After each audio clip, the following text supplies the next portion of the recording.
Bonjour à tous et meilleurs vœux pour cette année 2022. Aujourd'hui, place à la première journée de la phase retour, la numéro 20, au programme 10 matchs. Évidemment, vous êtes les bienvenus pour nous laisser vos commentaires et pronostics. Et puis, si vous appréciez et souhaitez nous encourager, appuyez sur le petit pouce ou abonnez-vous, ça fait toujours plaisir. Avant de commencer, toujours en description de cette vidéo, nos meilleurs promos. Actuellement, avec le code UNIVIP, 200 € de bonus au lieu des 150 classiques proposés par Unibet. Allez, c'est parti, on commence avec le premier match, Bordeaux qui reçoit Marseille. Bordeaux-Marseille, c'est une série d'invincibilité pour les Bordelais depuis 25 matchs à domicile, 12 victoires et 13 nuls. Est-ce pour autant une certitude que Bordeaux ne va pas perdre ?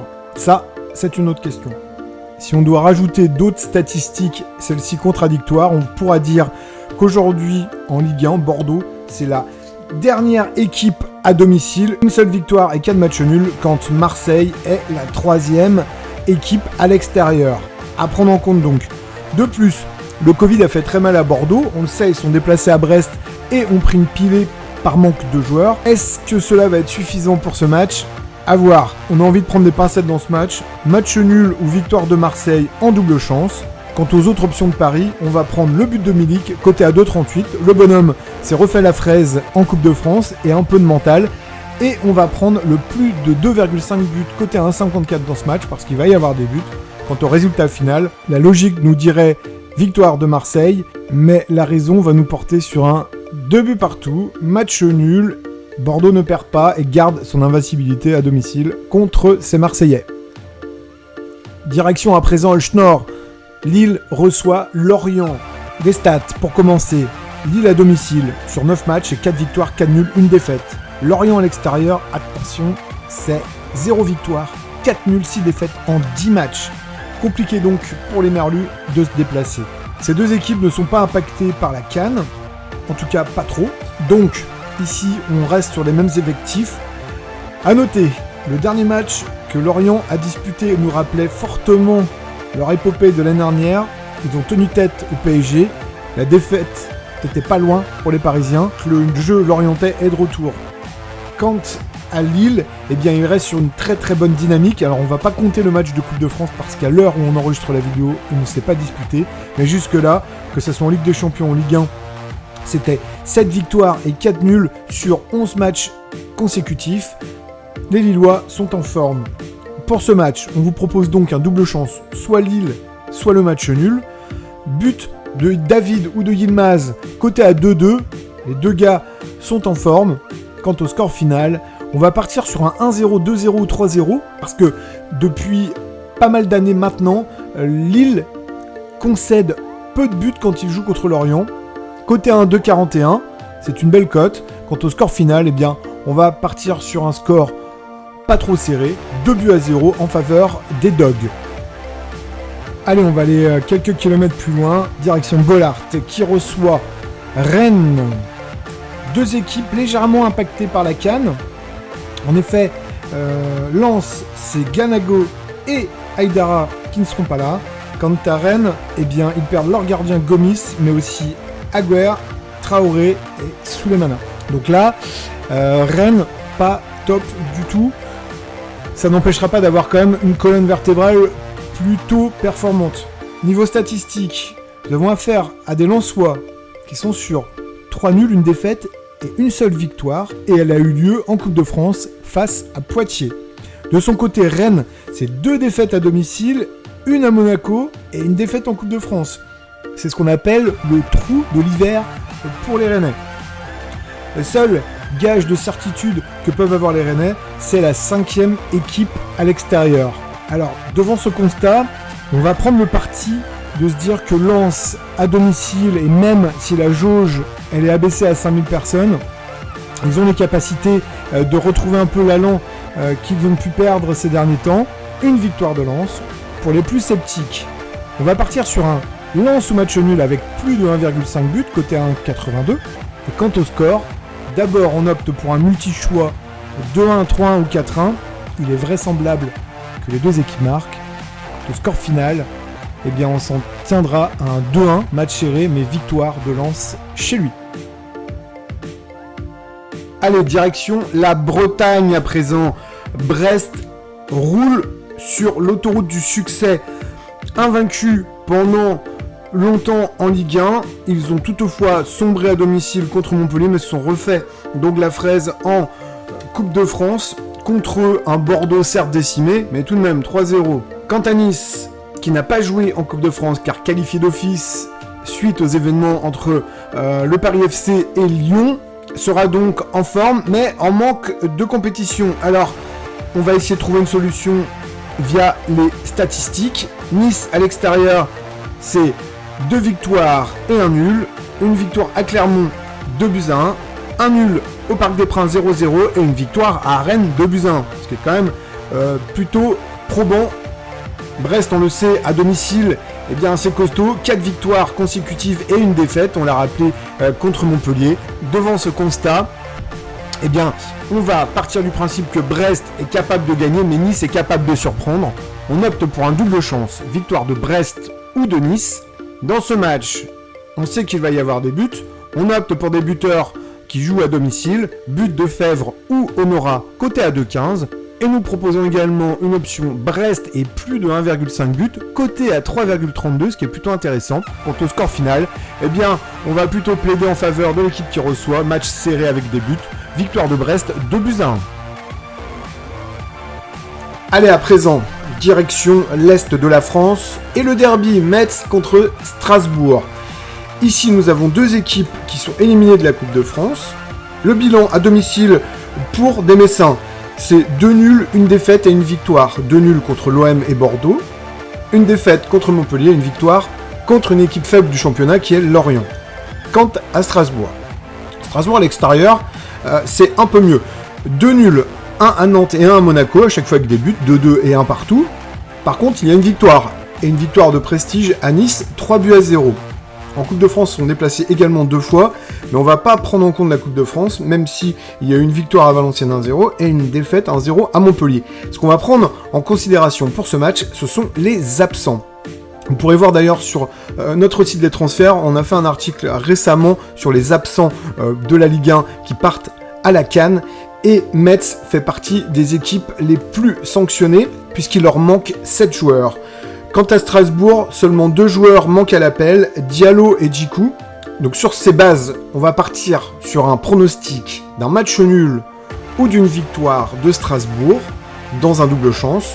On va aussi prendre l'option un but d'Ajorc, coté à 2,95, belle cote, et il y a des chances qu'on le voit, son grand gabarit venir sur une défense qui est de surcroît plus petite avec ses absences. Enfin, on reste sur cette logique, on part sur un nul ou Strasbourg avec plus de 1,5 but, coté à 1,55. Et si on doit prendre un score final, on va quand même opter pour le match nul, un partout. Ça reste un derby, il y a la ferveur populaire, match nul entre les deux équipes et satisfaction pour tout le monde. Allez, on va à Clermont à présent qui va recevoir Reims. Clermont, sur les 4 derniers matchs, c'est une courte défaite à Reims, un nul à domicile contre Lens, une courte défaite à Montpellier et une victoire à Angers. On sent qu'il y a du mieux. Cette victoire à Angers a fait du bien et est le symbole de ce renouveau de Clermont.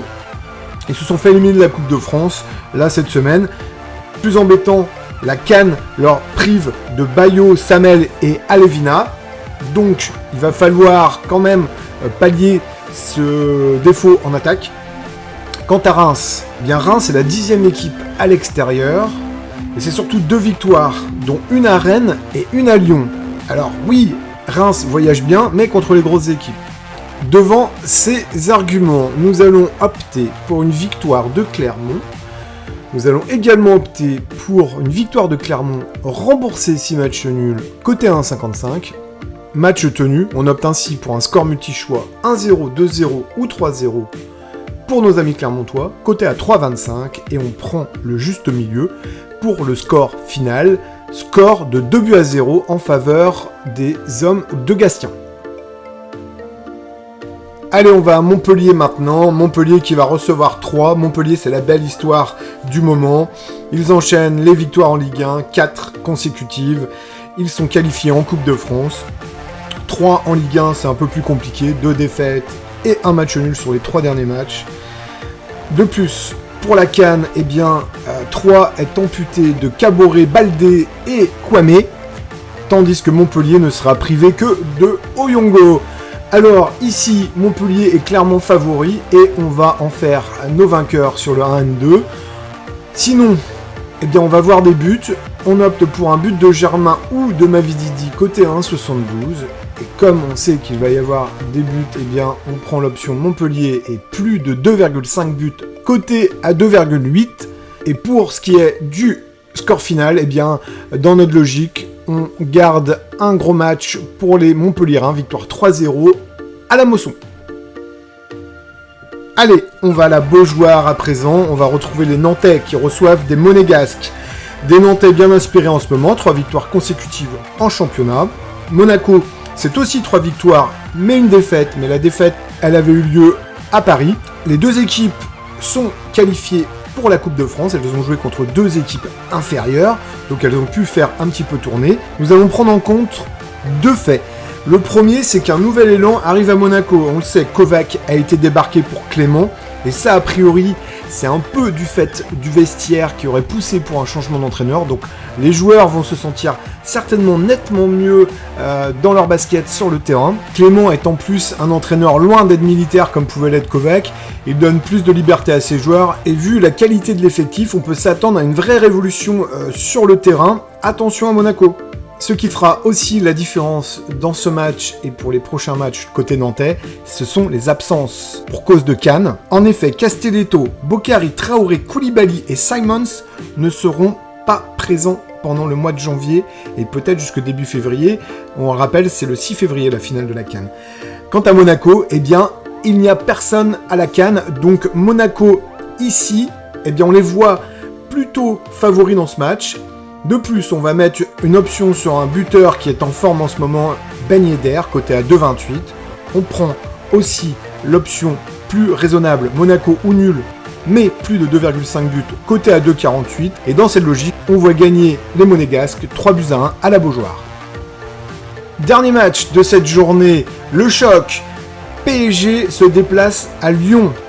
Lyon, depuis 4 matchs, c'est une défaite et 3 nuls. Quant au PSG, depuis 5 matchs, c'est 3 nuls et 2 victoires. L'OL devra faire face à 3 absences majeures pour cause de CAN. Toko et Kambi, Kadewere et Slimani ne seront pas disponibles pendant au moins 15 jours.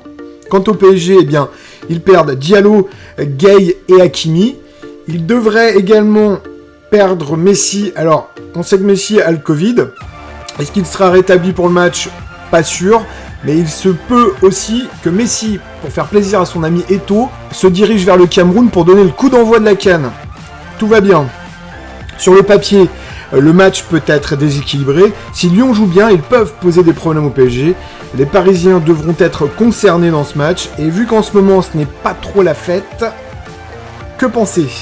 Entre Neymar, qui a pu rester au Brésil, le niveau de jeu, les absences, bref...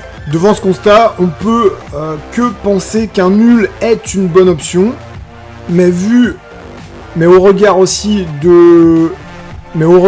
du talent des Lyonnais en ce moment, on va aller un peu plus loin, on va dire match nul ou victoire de Paris, avec un but de l'inévitable Mbappé côté 1,89. Cette victoire, on la voit avec des buts de chaque côté. D'abord, on va opter pour un score multi-choix 2-1, 3-1 ou 4-1 pour les Parisiens, côté à 3,98.